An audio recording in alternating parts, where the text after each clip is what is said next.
ہمارے مولوی بریلوی کہتے ہیں کہ عید میلاد النبی سب نے منایا ہے لیکن شیطان نے نہیں منایا. یہ ان کو کیسے پتا ہے؟ شیطان سے تعلق ہے، انہوں نے بتایا ان کو. کیونکہ میں نے نہیں منایا، برادری ہے، تعلق ہے. انا للہ. دیکھو میرا بھائی، ساری دنیا میں اس وقت کفر زیادہ ہے، پھر کفر حق ہو گیا. مسلمان تو پوری دنیا میں صرف 1.36 کروڑ ہے، باقی سب کافر ہیں. تو اگر ساری دنیا بھی کوئی غلطی کرے وہ دین نہیں بن سکتا جب تک قرآن حدیث نہ ہو.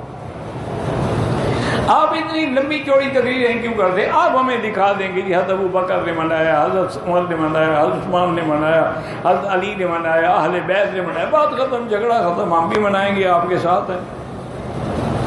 اور اگر نہیں دکھا سکتے ہو تو اگر مگر چونکہ چنانچہ کر کے دنیا کے عقیدہ خراب نہ کرے.